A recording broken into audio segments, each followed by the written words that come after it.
There were 56 chairs set out for the funeral. 56. I counted them while everyone else cried. Karina had insisted on the silver-trimmed folding ones because they photographed better, but only 55 were filled. The one next to her, the one reserved for me, stayed empty. She told the usher not to seat me there. She said it would make things complicated. Complicated. Like mourning your father while secretly texting your attorney about divorce filings isn't already complicated. I stood at the back. Not beside her, not with family, not even among the distant cousins. I stood next to a ficus tree and a woman who once dated her uncle in the 90s. I held a funeral program that spelled my last name wrong. Nobody offered me a tissue. And when she stood to speak about her father, Glenn Darby, the oil titan, the man who once told me I smelled like drywall, she didn't mention me. Not once. Not in the list of survivors. Not in the thank yous. Not even a sideways glance.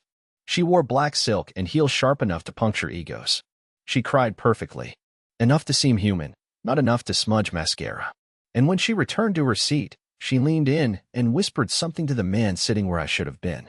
He laughed. I don't know who he was. I don't care. Because what happened after the service, that's where the story actually begins. It wasn't the inheritance. Not yet. It was what Karina did on the way out. She dropped her handkerchief. Deliberately. Right in front of me. I bent to pick it up, like an idiot, and that's when I saw it.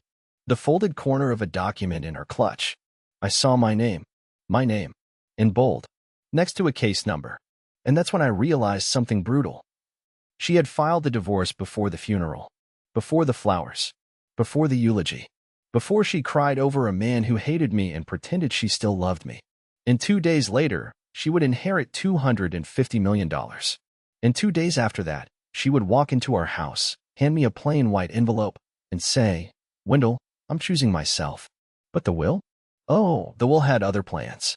Plans that Karina didn't see coming. Plans that made her turn pale in a room full of mahogany furniture and legal threats. Plans that, for the first time in years, made me madder. I didn't sleep the night before the reading. Not a minute. I lay on the pull-out couch in my cousin's basement, listening to the pipes clank and hum, wondering if I should even show up. What would be the point? Karina had already taken everything, not just the marriage, but the dignity I once had standing beside her. When a woman leaves you before the flowers on her father's grave even wilt, you stop expecting fairness from the world. But that document, that single flash of bold text with my name on it, it gnawed at me like a hangnail you can't stop picking. Why would Glenn Darby, a man who used to refer to me as the lawn ornament, include me in anything? The estate was located on a private hill in Hampton Chase, surrounded by wrought iron gates and whispers. The kind of place where even the breeze smells expensive. I wasn't invited through the front like the others. I was directed to a side door, the one they usually reserved for caterers and service people, which was probably poetic in Glenn's eyes. A small group had gathered in the study, deep leather chairs, animal heads on the wall, and a grandfather clock that had probably ticked through 3 world wars. Karina was already there, sitting with legs crossed, dressed in slate gray, no black this time. Mourning period complete. She looked at me, not with anger, not even with pity. Just a vacant, transactional calm, like I was someone she used to lease a car with. And next to her sat the same man from the funeral. I noticed his shoes first, polished loafers with little gold tags. No one wears shoes like that unless they expect to be stared at. I took a seat in the far corner, where the light from the window didn't quite reach. Nobody greeted me. Not even the lawyer, who shuffled in holding a thick manila envelope like it contained nuclear codes. He cleared his throat and began. As the legal representative of the late Mr. Glenn Darby, I will now read his final instructions, witnessed, notarized, and recorded 2 months before his passing. 2 months. That hit me like a brick. Glenn had updated the will recently. Very recently. Before the heart attack, after his last family retreat. I remembered Karina going on that trip alone. You'd be bored anyway, she told me, tossing sunscreen in her suitcase. At the time, I believed her. Now, I wasn't so sure. The lawyer began listing assets. Properties in Rhode Island. An apartment in Paris. 3 vehicles worth more than my childhood home. Art pieces by names I couldn't pronounce. Each line of the document felt like someone else's fantasy life. Then came the distribution. To my daughter, Karina Elise Darby. She tilted her head slightly, like a queen awaiting her crown. I leave the sum of $1 million to be managed by the family trust under the oversight of Mr. Bradley Vaughn. Karina blinked. Just once. The lawyer didn't flinch. She cleared her throat and asked, "Did you mean 100 million?" The room went silent. The kind of silence that thickens the air. The lawyer adjusted his glasses. "No, 1 million.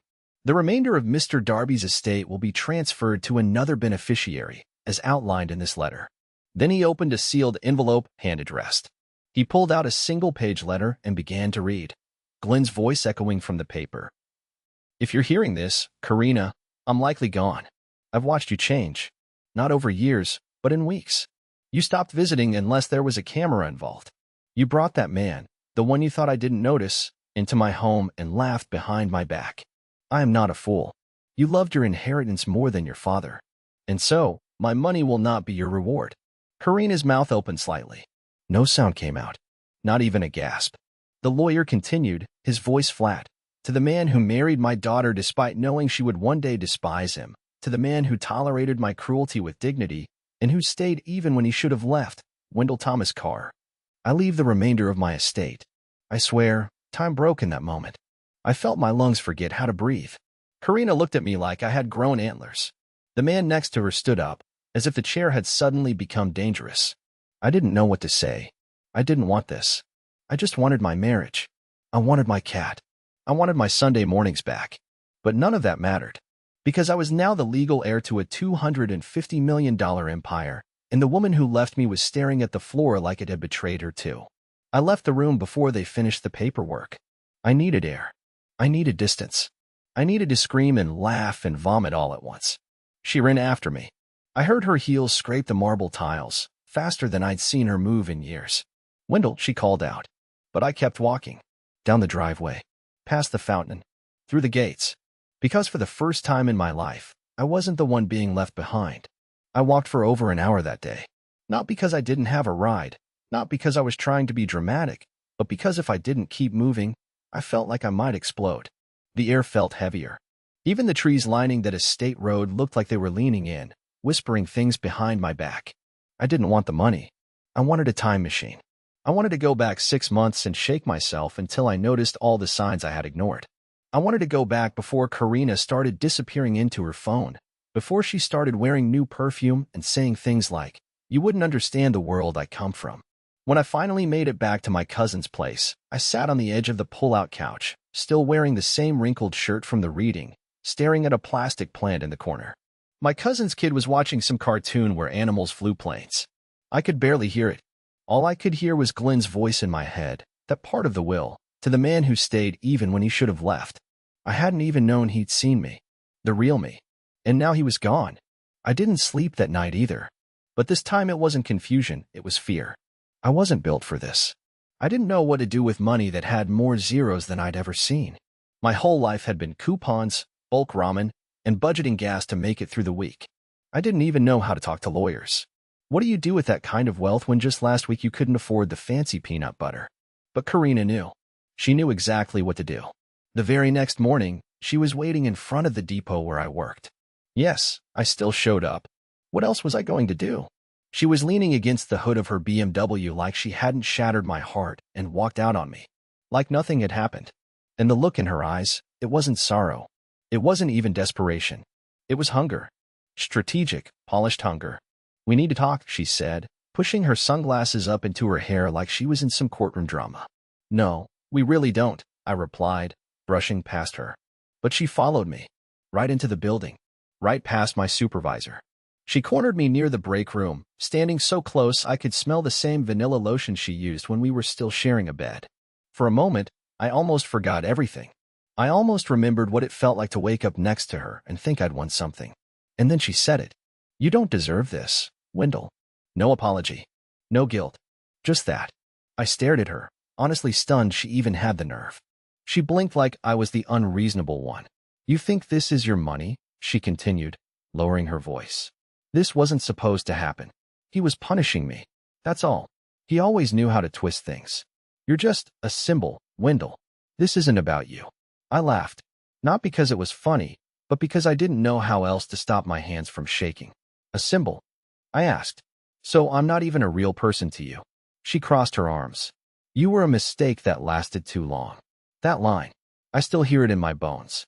A mistake that lasted too long. Before I could say anything, before I could even process how deeply that cut, she reached into her bag and pulled out a thick folder. Legal papers, highlighted sections, post-it notes sticking out the side like angry yellow teeth. "This is a revised proposal," she said, "for division of estate assets. You don't need all of it. You don't know what to do with it. You'll lose it. Let's be realistic. You'll get eaten alive." "Is that a threat?" "It's an offer, Wendell. A chance for you to walk away with dignity before you embarrass both of us." She smiled then, the same smile she used to give store clerks when she wanted them to waive the return policy. I didn't take the folder. I couldn't. My hands were clenched into fists at my sides. Not from anger. I wasn't raised to hit or shout, but from shame. Because a part of me believed her. A part of me thought, she's right, I don't belong in that world. But another part, a quieter, shakier voice inside me, said maybe I do. Maybe Glenn saw something in me that Karina never did. Maybe staying, even when it made me feel invisible, meant something more than just weakness. She turned to leave, heels clicking with confidence, folder still in hand. "You'll call me," she said over her shoulder. "You always do." But this time I didn't. Because this time, I had something I never had before. Leverage. And Karina? She wasn't done playing games. But neither was I. By the end of that week, everything about my life felt fake. I was still clocking in at the depot, still eating off-brand cereal in a borrowed basement, and still getting texts from Karina pretending like she was doing me a favor. She didn't beg. Karina never begged. She negotiated. Cold, calculated language. "Let's be smart about this. We can avoid dragging it out. Think of the media." The media? As if the world gave a damn about a guy who once fixed his neighbor's dryer in exchange for leftover barbecue. But someone must have been watching, because by Friday, I got a call from one of Glenn's estate attorneys. Not the guy from the will reading, but a younger voice, tense and uneasy. He asked if I could come in to review supplemental documents. I said I didn't understand. He said, "It concerns the structure of the inheritance. You'll want to read this yourself." The office was in a glass building downtown, the kind of place I used to pass on my way to dollar lunch specials, always assuming I didn't belong inside. The receptionist didn't even look up. I sat on a leather couch that cost more than my first car, sweating through my shirt and trying not to touch anything. When I got into the conference room, they handed me a sealed folder and stepped out, giving me privacy. I opened it slowly. My name was on the first page, in bold. I skimmed the lines, barely processing most of the legal jargon, until I reached the section labeled Addendum, Conditions of Inheritance. It turns out Glenn wasn't just bitter. He was brilliantly cruel in the most precise, theatrical way. His money didn't just come to me. It came with instructions. A chunk of the estate, nearly 40%, was placed in a time-locked trust under my name. But here's the twist. That portion wouldn't activate unless I remained divorced from Karina for at least 18 consecutive months. If I re-entered a relationship with her, married or not, I'd forfeit that entire portion to, get this, a wildlife sanctuary for abandoned dogs. I read the paragraph 3 times, each time with a louder gasp. Glenn had literally designed a clause that punished me if I ever took her back. It wasn't just money. It was a trap, a loyalty test from beyond the grave. And he'd included a note, handwritten, scanned, attached to the final page. "Wendell, if you're tempted to return to the cage, remember, you were never the pet. She only knew how to feed you. Don't let her leash you again. GD." It was both infuriating and oddly poetic. The man who once mocked me for folding his daughter's laundry now posthumously declared me worthy of freedom and fortune. All I had to do was stay away from her. I should have felt grateful, relieved, even. But instead, I felt sick. Because Karina had come back. She was trying to reel me in again. And now it wasn't just about betrayal or heartbreak. It was about manipulation, strategy, control. She hadn't changed. She was just cornered. That night, I didn't answer her call. She left a voicemail. I didn't play it. The next morning, I found her sitting in front of my cousin's house. Again. Same car. Same coat. But this time, no folder. Just her, with red eyes and messy hair, looking almost human. "I just want to talk," she said. "You always do." She looked down at her hands, then back up. "You've read the documents, haven't you?" I didn't reply. Her jaw tightened. "It's humiliating, Wendell. What he did to me.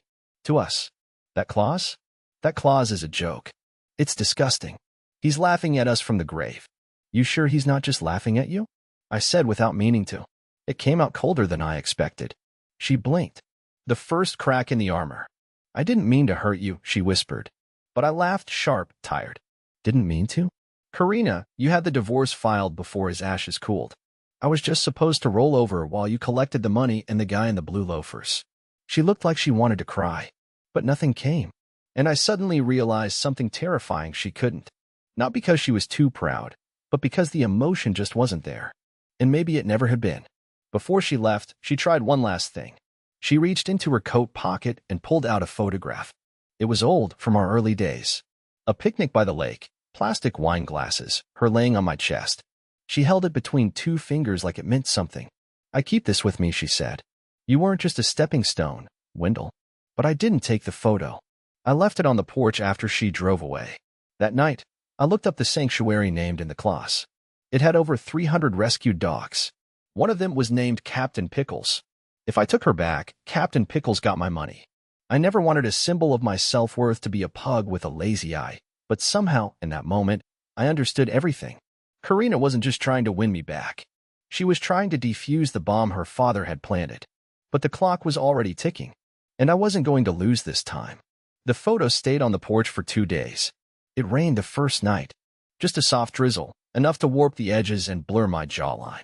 I thought my cousin's kid had brought it inside, but when I stepped out for work that Monday morning, there it was, still clinging to the wood, its corners curling like it had aged 20 years overnight. I picked it up, not because I wanted it, but because I needed the reminder. Not of what we had, but of what she gave up. You'd think this was where things cooled down, right? Where Karina cut her losses, disappeared into some mansion with marble floors, and left me to ride off into my accidental fortune. But you'd be wrong. Karina was never the type to lose quietly, especially not to someone like me. 3 days later, I got an envelope in the mail. No stamp. Just left in the box. My name printed in red ink on the front, bold, dramatic, theatrical, like someone trying too hard to seem mysterious. Inside? A single sheet of paper. No letterhead. No explanation. Just 2 sentences. There are things you don't know, Wendell. You should be careful who you trust with Glenn's secrets. No signature. At first, I thought it was a prank. Then I thought maybe it was Karina playing some mind game, trying to shake my grip loose on the inheritance. But the more I stared at it, the more I realized it wasn't her tone. Karina didn't warn, she demanded.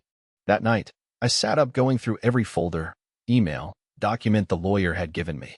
I hadn't touched most of it. Honestly, I was still overwhelmed by the sheer volume of financial jargon. But now I dug in, looking for something, anything, that would explain the message. And I found it. Not on official letterhead. Not buried in legal language. It was tucked in the back of a sealed envelope labeled Miscellaneous Correspondence. Inside were a handful of printed emails from Glenn's private server. Most were nothing, notes to his assistant, instructions for the staff, but one thread caught my attention. The subject line read, Karina's request, urgency noted. I opened it. It was from someone named A. Whitley. The email was short, almost sterile. We've reviewed the request. Document destruction would require written sign-off from all trustees per the original agreement. At this time, only one signature has been received. We will not proceed without the second. I didn't understand at first. Document destruction? Trustees? But the timestamp was just 2 weeks before Glenn's death. I flipped to the earlier message in the chain, and that's when the breath caught in my throat. Karina had requested the removal, no, destruction, of a file called Addendum C, Disqualification Clause. It didn't take a law degree to guess what that meant. I printed the emails and called Glenn's attorney the next morning. When I told him what I found, there was a pause. Not long, just long enough to tell me he hadn't expected me to find it. Mr. Carr, he said carefully, those documents were reviewed after Mr. Darby's passing. The clause was deemed valid. As you know, no alterations to the will were executed after his final notarized revision. So she tried to get the clause removed, I said, almost to myself. She made contact, yes. But legally, nothing changed. I hung up and sat there, staring at the wall for a long time. Karina hadn't just left me. She'd known about the clause. She'd known what her father had done. And she'd tried to erase it before he died. That photo she dropped off? The visit to my job? The sudden soft voice? The nostalgia? The fake tears? It wasn't just manipulation, it was damage control. That night, I got another voicemail from her. She didn't know I'd found the emails yet, but her voice was tighter now, controlled, but thinner. She was losing ground, and she knew it. Wendell, please. I know this has been ugly, but you and I both know he did this to hurt me. You're just a placeholder. I'm the one who had to live under his rules my whole life. I deserve a piece of it. You can't actually want to punish me like this. I listened to it twice. Then I saved it. Not because I needed proof. I just wanted to remember exactly who she was when she thought no one was listening. But what Karina didn't realize, and what Glenn probably hoped I'd figure out, is that there were more than just emails. There were videos, security footage, archive logs, time-stamped visits to his estate, and one file, dated 3 days before he died, titled, Library, July 10th. I didn't even know the estate had a library. But apparently, that's where the final twist was waiting. And Karina? She had no idea I was about to find it. If you've ever been in a room that was never meant to feel warm, you'll understand what it felt like walking into Glenn Darby's private library. It took nearly a week of calls, paperwork, and waiting for clearance from the estate manager before they finally let me onto the property again. I half expected someone to stop me at the gate and say they'd changed their mind, that I'd been mistaken, that the money wasn't mine after all, that I'd go back to being invisible. But the guards recognized me now. Not as Karina's ex. Not as the broken guy who fixed radiators. No, now I was Mr. Carr, sole beneficiary of the Darby fortune. And apparently, even the marble lions by the front door stood a little straighter when you walked in with that title. The library was located on the second floor of the West Wing, a place I'd never been allowed when Karina and I used to visit. She told me it was off-limits, something about private archives and family history I wouldn't understand. Now I understood everything. It wasn't about books. It was about control. Because tucked between leather-bound first editions and a globe that probably hadn't spun in 50 years was a drawer behind a false panel. I didn't find it on my own. One of the estate staff, an older man named Horace, guided me there. He didn't say much. Just handed me a brass key and said, he wanted you to see it. Inside the drawer was a single flash drive in a velvet-lined box. Labeled in Glenn's handwriting, Library, July 10th, Final Record. It felt heavier than it should have. Like it wasn't plastic and metal, but loaded with everything I'd been too blind to see for the past few years. I watched it alone in the estate study, with the curtains pulled and the doors locked. The file was under 5 minutes long. No music. No effects. Just raw footage from a fixed-angle security camera positioned above the fireplace in the library. It showed Karina. Not crying. Not mourning. Not even alone. She was pacing, agitated, her phone clutched in one hand, the other gesturing wildly. She wasn't talking to Glenn. He was seated behind the desk, motionless, watching. His expression wasn't sad. It was exhausted. I leaned in. You have no right to do this, Karina snapped. You want to die with a smile on your face knowing you've taken everything from me? Glenn didn't respond. You hate me so much you'd rather give your empire to a man who unclogged your toilet? Still no answer. She stepped closer, voice rising. He's weak, Dad. He doesn't belong in this world. He's not even one of us. He barely knows how to dress himself. This is humiliating. Glenn finally moved, not much, just leaned forward. You made your choice, he said, voice cold. You left him before I was even gone. So what? She hissed. You were already halfway in the grave. He held up a hand, cutting her off. And yet I lived long enough to rewrite the will. She froze. Her face, normally composed, twisted in something close to panic. He went on, slower now. You thought you could outsmart me. Have your freedom. Keep the fortune. Erase the consequences. But Karina, there are consequences. You always thought love was leverage. But Wendell? He never asked me for anything. Never took a dime. Never insulted me, even when I tried to push him away. Karina backed up a step. Her expression was unreadable now, fury tangled with confusion. This isn't about love, she said finally. This is about punishment. No, Glenn said. It's about protection. I'm protecting my legacy from you. And that was it. The video ended. I sat there for a long time, the screen black, my own face faintly reflected in the glare. It wasn't satisfying. It wasn't some cinematic victory where the villain is exposed and justice rains down. No, it hurt. It all hurt. Because deep down, I'd still hoped she might care. That some piece of her, even a tiny one, had loved me once. But the way she spoke about me, like I was an embarrassing accident, she hadn't lost me. She had discarded me. And now, The only thing she wanted was the thing I accidentally inherited. The thing her father left me not out of spite, but out of recognition. But here's the problem Karina never saw coming. Something I finally understood in that dark, cold room. She hadn't just lost the money. She'd lost the one person who might have defended her.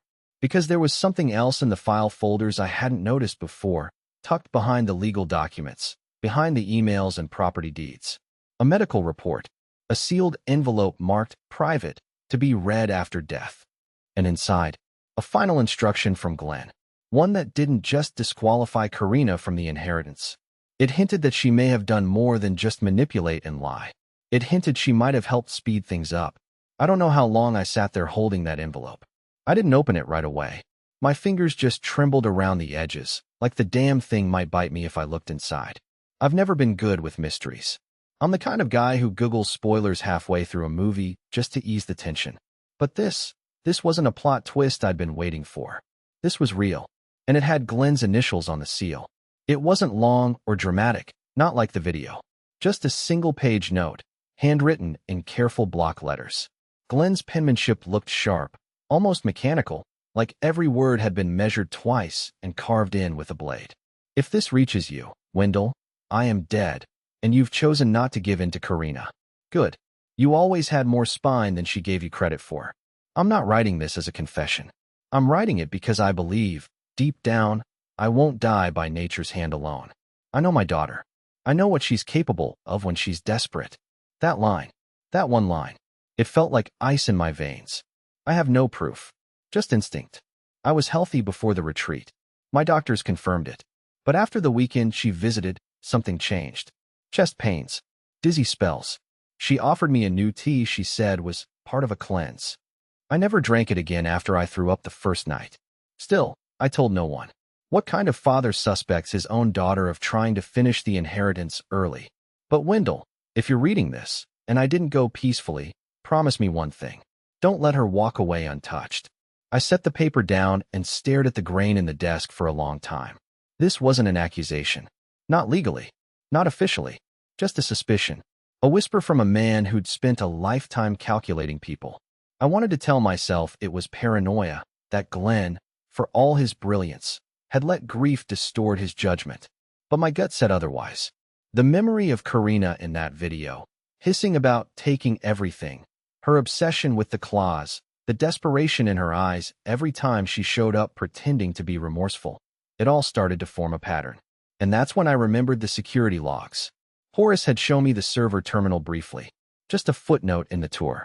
But those logs, they tracked who entered what rooms and when. I rushed back downstairs and asked him if I could access them again. He hesitated, but when I showed him the letter, his expression hardened, and he simply nodded. We pulled up the archive for the weekend Glenn mentioned. Karina had entered the kitchen 6 times, the guest room twice, the library once, and Glenn's private quarters 7 entries, all between midnight and 4 a.m. 7. When I asked how often guests typically had access to that space, Horace said flatly, never. Unless invited. And that was the thing. I knew Glenn. He didn't invite Karina into that room at midnight. Not 7 times. Still, it wasn't proof. Not enough for police, not enough for lawsuits. But it was enough for me. Enough to understand that everything she'd done since the funeral wasn't about loss or grief. It was fear. Not of losing money, but of me discovering that she might have played a part in how fast the money arrived. It was fear wearing perfume and lipstick and tight smiles. So I made a choice. I called her. She picked up on the first ring, breathless, like she'd been staring at the phone for hours. Wendell, I found the footage, I said. The one from the library. And the letter. There was silence. I let it sit. Then, softly, she said, you're not supposed to have that. No, I said, I'm not. Just like you weren't supposed to be in his room 7 times after midnight. She exhaled sharply. You don't know what you're saying. I know exactly what I'm saying. And so do you. Another pause. Then, carefully, with that same twisted control she always used when she was cornered, she asked, what do you want? It was the first time she didn't pretend to be innocent. And in that moment, I realized something. Karina didn't believe in guilt. Her shame. Her family. She believed in leverage. So I gave her none. Nothing, I said. I want nothing from you. And I'm going to give you nothing back. No money. No silence. No protection. You're going to spend the next year wondering if I'll go to the police. You'll keep your hair perfect and your smiles polished, but you'll always flinch when a doorbell rings. Her voice broke then. For real. Wendell. But I hung up. I'd never felt stronger in my entire life. And I wasn't done. Because Glenn didn't just give me an inheritance. He gave me a sword. I never planned to become a millionaire.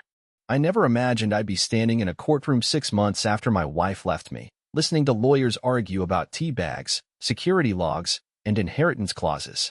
I certainly never thought I'd be the one standing still while Karina, always so composed, so perfect, finally fell apart in front of a judge, a jury, and a gallery of silent onlookers. But life, as Glenn would say, has an exquisite taste for irony. I didn't go to the police right away after that call. I took my time, did what Karina never expected me to do. I moved carefully. I let her think I was bluffing. I let her panic quietly in her glass condo with her wine and her spreadsheets. And while she watched the phone like a grenade with a twitchy pin, I started building a case. I hired Glenn's own private investigator, a man who'd worked for the Darby family for years. Turns out he already had suspicions about Karina. He compiled notes, dates, pharmacy receipts, financial transfers. There was a trail, faint but undeniable, showing that Karina had purchased certain compounds from a boutique wellness shop known for cleansing powders. The same ones Glenn had consumed, and then suddenly stopped. Once we turned it over to the estate attorneys, the machine came to life. Quietly, quickly. Karina was served with formal accusations of attempted tampering with a trust, destruction of protected legal documents, and will interference. It didn't go to criminal court. We weren't trying to convict her. But it did go to civil court. And in that courtroom, the full weight of Glenn Darby's empire crushed whatever hope Karina had left. The clause held. She walked in thinking she could challenge it. She walked out with nothing. Not a dime.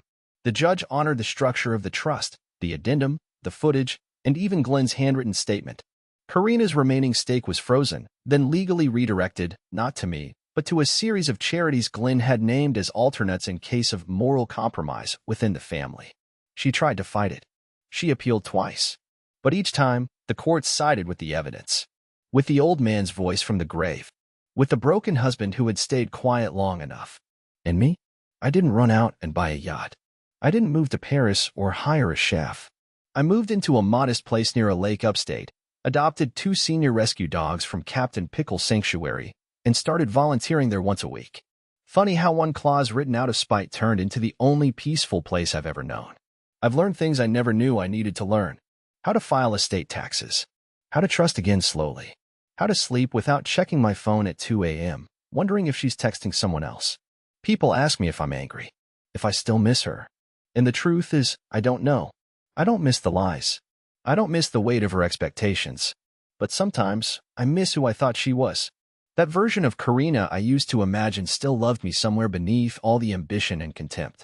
But missing a ghost isn't the same as wanting it back. Not long ago, I got a letter, handwritten, messy, and unsigned. No return address. Just one sentence inside. You ruined everything. I didn't keep it. I let the dogs chew it up. Because she's wrong. I didn't ruin everything. I saved what was left of me. And that was worth far more than $250 million.